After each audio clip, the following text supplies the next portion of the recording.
Eto, bali ito yung araw-araw kong dinadala sa trabaho. Ayun, sa bank ako nagtatrabaho. And, ayun, komportable ko talaga na nagdadala lagi ng bag. Gusto ko talaga yung naka-backpack eh. Kahit saan ako pumunta, gusto ko may dala akong backpack. Feeling ko kumpleto ako kapag may dala akong backpack. Anyway, ito yung laman niya. Umpisa natin sa labas. Yan. Alcohol. Siyempre, kailangan mong mag-sanitize lagi. Lalo na naghahawak ka ng pera. San-san mo hinahawak yung kamay mo. Yan. Dapat may alcohol ka. So, ito, wala lang yan. Laruan. Trip lang. Gusto ko lang dalhin. Tutuwa lang ako sa kanya. Siyempre, wallet. Hindi na pwedeng mawala ang wallet. Nandiyan ang kaperahan, tsaka ATM, credit card. Yun.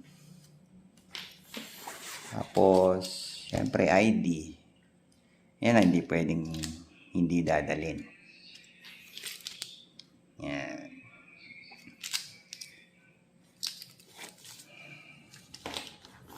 Tapos, yan, wala na pala. Yun lang. Yun sa labas. Tapos dito sa loob,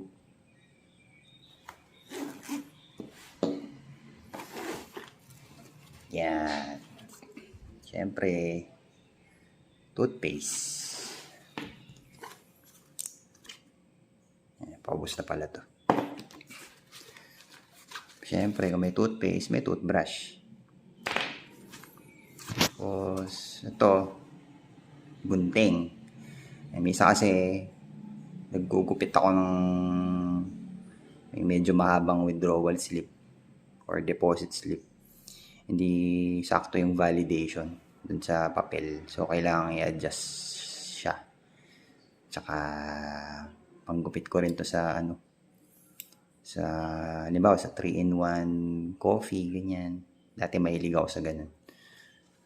Tsaka yung itsura nito, pwede rin siyang pang self-defense, sa totoo lang. So, ano to handy. Tapos, ano pa ba?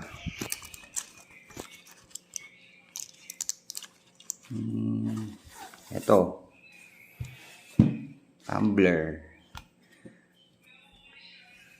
Ayan. Aside sa tumbler sa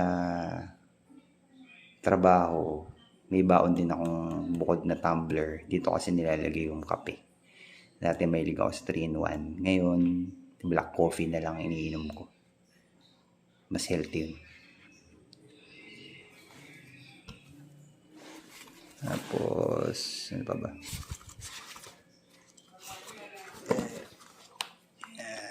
Ito, syempre hindi pwedeng mawala yung ganito dahil minsan mainit sa branch, sa office. Kaya medyo fresh tayo para hindi jahe sa mga kasamahan sa trabaho, at sa kliyente. Yun. Tapos, ayan, syempre, charger. Hindi pwedeng wala kang sariling charger na kayang humiram sa katrabaho mo, di ba?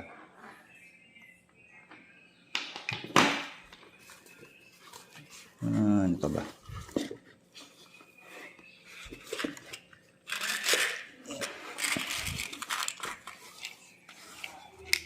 Ayan. Tumitira ako ng drugs. Ay, ng vitamins.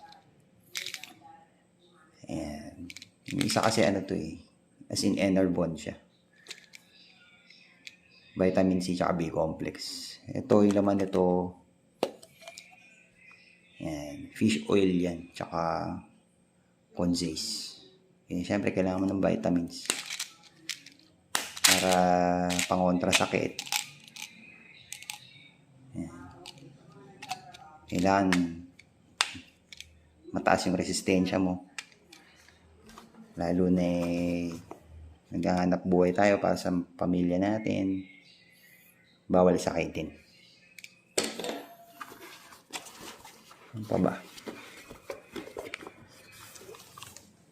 Ay, ito. Lalagyan ng salamin kasi nakasalamin na ako eh.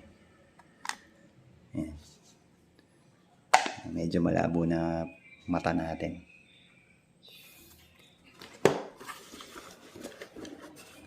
Ano pa ba?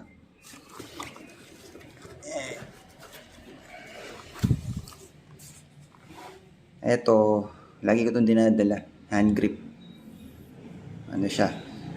150 pounds.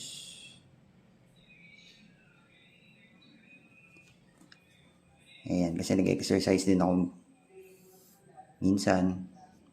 Tapos part to ng exercise ko eh. Ayan, gusto ko lang yung may pinipiga.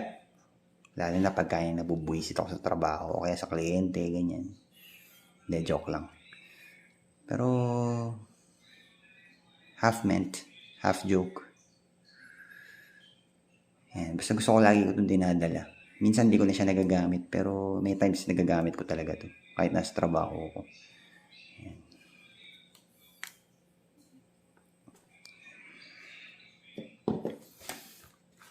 Tapos, ano pa ba?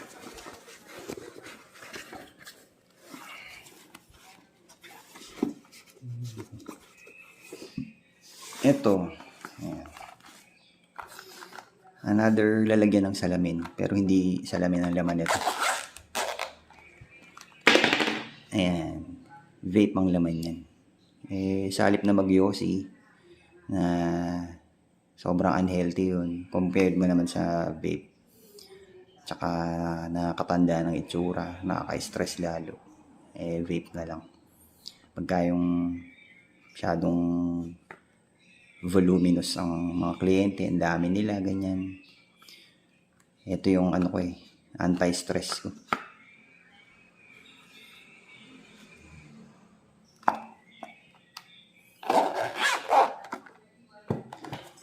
Tapos, ano pa?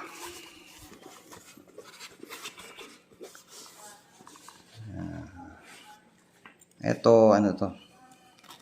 Just in case lang, pag emergency, or basta, mga kailanganin, Swiss knife. Yan. Legit, from Switzerland.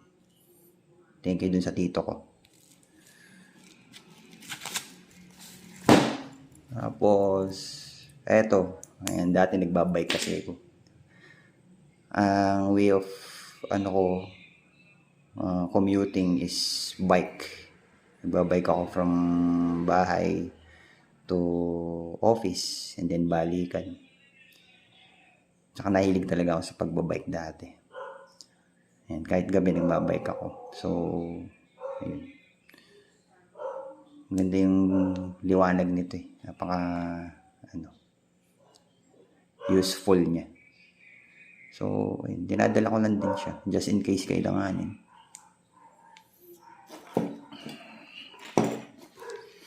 Tapos, ano ba to? Basura.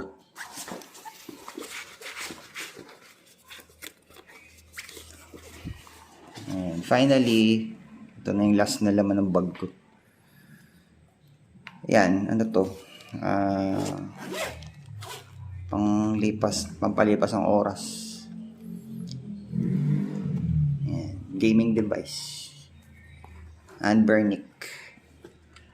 Para sa mga batang 90s, yung mga mahilig sa mga old school games, retro, ganyan. Ang gandang pampalipas ng oras to. Talagang lilipas ang oras mo dito dahil napakarami niyang games. Mga 5,000 games siguro. Hindi naman lahat nilalaro ko eh. Pero masarap magdala ng ganito. Saya. Ngayon, ito earphone. Pagka gusto mag-sounds or pag gusto kong gamitin dito. So yun. Yun ang laman ng bag ng isang ordinaryong empleyado ng bangko. Ewan ko sa iba. Basta yan ang bag ko. Masayang magdala ng bag.